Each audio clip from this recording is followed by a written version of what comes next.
माँ के लिए आप है ना बहुत ज़्यादा मोहब्बत रखो, क्योंकि मुझे हर क्लास में बैठता हूँ, मेरा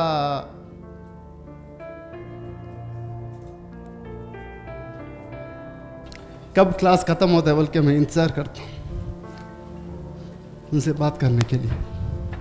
छोटा स्ट्रोक हुआ है, इंशाल्लाह उनके लिए दुआ कीजिए। अब्बा तो गुजर गए, उनको अल्लाह ताला जन्नत नसीब फरमाए। आमीन आमीन। बस माँ एक है, अगर वो चले गए तो कुछ भी नहीं है। इमोशंस देखिए माँ के लिए, जो आज गर्लफ्रेंड को हम जो ज़्यादा दे रहे हैं इम्पोर्टेंस, ये पैसा वैसा कमाने के बाद आज इनके पास दौलत है, पैसा है, कई कंट्रीज़ घूमे हैं, और माँ थोड़ी सी बीमार है तो ये कह रहे हैं कि मैं तकता रहता हूँ कि 5 कब बज जाते हैं तो फिर मैं माँ से फ़ोन पे बात करूँ। तो आप जब बड़े हो गए ना बेटा, तो तब आपको पेरेंट्स की जो है एक अहमियत पता चलेगी। जब रिलेटिव्स घर पे आया करते थे, मेरे वालिद साहब पूरे डिस्ट्रिक्ट में मशहूर थे एज एन एथलीट। आखिरी 10 साल जो उनके थे, तो जो भी रिलेटिव आते तो वो मिल के रोते थे, या कभी बैठ के अकेले ही रिश्तेदारों के बारे में डिस्कशन आता तो आंख में आंसू, और मुझे लगता था ये क्या दीवानापन है इनका, कोई बात में रिश्तेदार का नाम लेके आंसू कैसा आ जाता है। अजीब लगता था मुझे कि इतने भी कमज़ोर रहते हैं करके। अब जब वालिद साहब मेरे गुजर गए हैं और जब रिश्तेदार घर आते हैं, वो आंसू मेरे आंख में आते हैं। I miss my dad when, जब मैं रिश्तेदारों को देखता हूं, वो जब रो रहे थे मुझे कदर नहीं थी, जब वो नहीं है और जब रिश्तेदार आते हैं तो मुझे पता चला कि वाक़ई वालिद साहब क्यों रोते थे। वो इसलिए रोते थे कि उनके वालिदैन को वो कितना चाहते थे, वो इसलिए उनको रोना आता था।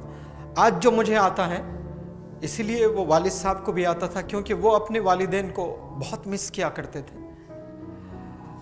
और जब हॉस्पिटल मेरे वालिद जाया करते थे तो रोज़ाना चश्मा, जिसको मैं हंसाने के लिए रोज़ चश्मा कहता हूँ, साफ़ खुद करते थे, बहुत साफ़ रहते थे। शर्ट इन करके, शू पूरी पॉलिश होना है, टी शर्ट जीन्स एकदम वेल ड्रेस होके वो तैयार होकर जाते थे।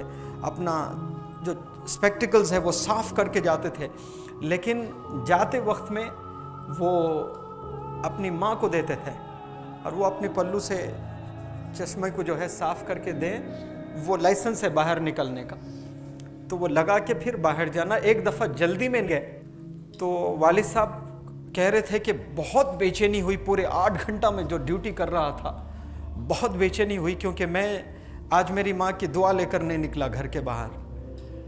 तो ऐसे लोग होते हैं वालिदैन, जब बड़े हो जाते हैं उनको पता चलता है कि ये पेरेंट्स कौन होते हैं। ये 15 से 20 साल में पता नहीं चलता है कि माँ क्या होती है, ये डैडी क्या होते हैं, ये नहीं पता होता है। लेकिन जब आपकी एज बढ़ेगी तब पता चलेगा। लेकिन याद रख लें, वो दर्द आज आ जावे आप में तो फिर आप आज से ही आप जो है जन्नत में खिले आपके बनते रहेंगे, महल बनते रहेंगे आपके इंशाअल्लाह। और यहाँ भी महल बनेंगे और वहाँ भी महल बनेंगे इंशाअल्लाह। मैं दुआ करता हूँ आपके लिए कि अल्लाह आपको खूब कामयाबियों से नवाजें।